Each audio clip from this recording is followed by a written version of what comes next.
ఉన్నటువంటి శాఖలు ఆ శాఖాధిపతులు అందరూ కూర్చొని టీఏసీ ఇస్తారు. ఒకసారి కేంద్ర ప్రభుత్వం అనుమతులు ఇచ్చిన తర్వాత నువ్వెవరు దాన్ని ప్రశ్నించడానికి, దాన్ని రద్దు చేయమని చెప్పే నీకు అధికారం ఉందా? Already you have given your comments. After examining your comments, only Government of India has given all the clearances for these projects. అసలు దేశ చరిత్రలో, భారతదేశ చరిత్రలో ఏ రాష్ట్రంలో కూడా అనుమతులు వచ్చిన తర్వాత దాన్ని రివ్యూ చేసింది కానీ దాన్ని రద్దు చేయమని అడిగిన చరిత్ర ఈ దేశంలో ఎప్పుడూ జరగలేదు. ఈ దేశ చరిత్రలో ఎప్పుడూ జరగలేదు. ఫస్ట్ టైం ఇన్ ఇండియా ఇగో తెలంగాణకు ఇచ్చిన 7 ప్రాజెక్టుల అనుమతులు రద్దు చేయాలి, రివ్యూ చేయాలి అని ఆంధ్రప్రదేశ్ ప్రతిపాదిస్తుంది, జిఆర్ఎంబి ఎజెండాలు తెస్తుంది. అంటే కుక్క తోకనాడిస్తుందా, తోక కుక్కనాడిస్తుందా? కేంద్ర ప్రభుత్వం పెద్దదా, జిఆర్ఎంబి పెద్దదా?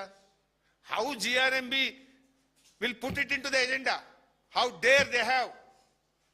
ఎందుకంటున్నా అంటే ఇవాళ ఒకవేళ ఆంధ్రప్రదేశ్ ప్రతిపాదించిందే కుట్రతోననుకో, జిఆర్ఎంబి ఏం చెప్పాలండి? ఇవి ఆల్రెడీ మేము మా కామెంట్స్ ఇచ్చినాము, మీరు అబ్జెక్షన్స్ చెప్పిండ్రు, వీటన్నిటిని పరిశీలించిన తర్వాతనే కేంద్ర ప్రభుత్వం ఈ ప్రాజెక్టులకు అనుమతి ఇచ్చేసింది, no more discussion on this అని చెప్పాలి కదా. దాని ఎజెండాలు ఎట్లా పెడతారు? 1, పెట్టే ముందు తెలంగాణని సంప్రదించరా? 2, 3 జిఆర్ఎంబీలు ఉన్న తెలంగాణ ఇంజనీర్లు ఎందుకు మౌనంగా దీన్ని ఎజెండాలో పెట్టడానికి మీరు అంగీకరించిండ్రు?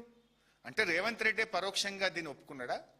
రేవంత్ రెడ్డి సహకారంతోనే ఇది ఎజెండాలోకి వచ్చిందా అనేటువంటి అనుమానం కలుగుతా ఉంది ఈరోజు. అసలు ఇవి పోతే ఏమైనా ఉంటుందా? సగం తెలంగాణ ఆగమైపోతుంది. హైదరాబాద్కు మంచినీళ్ళు దొరకవు, ఖమ్మం జిల్లా ఆగమైపోతుంది. మీకేమైనా సోయి ఉందా? మీరు పరిపాలన చేస్తున్నారా? ఏం చేస్తున్నారు? అసలు ఎంత ధైర్యం ఉంటే ఇది ఎజెండాలు వస్తుందండి?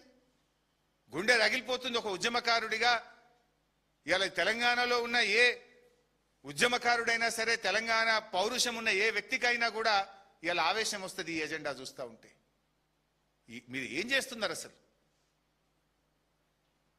ఇలా బీజేపీ నాయకులు కూడా దీన్ని స్పందించాలి. ఇది ఏ రకంగా అంటే మీ కిషన్ రెడ్డి గారు, బండి సంజయ్ గారు, యూ హ్యావ్ ద రెస్పాన్సిబిలిటీ. ఎట్లా పెట్టదు జిఆర్ఎంబీ ఎజెండాలు? దీన్ని రివ్యూ చేయండి, జిఆర్ఎంబీని పిలవండి, ఇది ఏ రకంగా ఎజెండాలో వచ్చిందో అడగండి. అంటే ఆంధ్రప్రదేశ్ చెప్పంగానే జిఆర్ఎంబీ పెట్టేస్తుందా? తెలంగాణ ఈ దేశంలో ఒక రాష్ట్రం కాదా? రాజ్యాంగపరమైన హక్కులు తెలంగాణకు లేవా? ఇష్టం ఉన్నట్టుగా బుల్డోజ్ చేస్తామంటే ప్రపంచంలో, దేశంలో ఎక్కడ లేని విధంగా ఒక అన్ని అనుమతులు వచ్చిన ప్రాజెక్టును రివ్యూ చేసిన ప్రాజెక్ట్ ఈ దేశంలో ఎక్కడన్నా ఉందా? 7 ప్రాజెక్టుల అనుమతులే రివ్యూ చేస్తామనే పరిస్థితి వస్తే అసలు ఈ రాష్ట్రం పరిస్థితి ఏంది? ఈ రాష్ట్రం నుంచి కేంద్ర మంత్రులుగా, ఈ రాష్ట్రం నుంచి ఎంపీలుగా ఉన్న వ్యక్తులు ఏం చేస్తున్నట్టు? What is happening? ఇవాళ దీని మీద ఆలోచించాలి. ఒకవేళ బీజేపీ స్పందించకపోతే మేం పోరాటం చేయాల్సి వస్తుంది.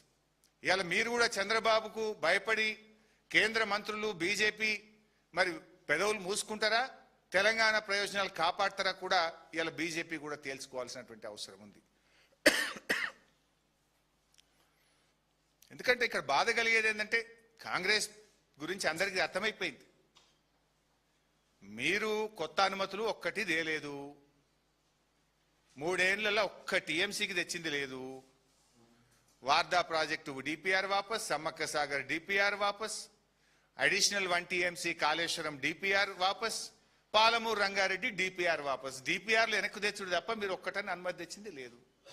మేము ఆ రోజు కష్టపడి శక్తియుక్తులను ఉపయోగించి ఎంతో జాగ్రత్తగా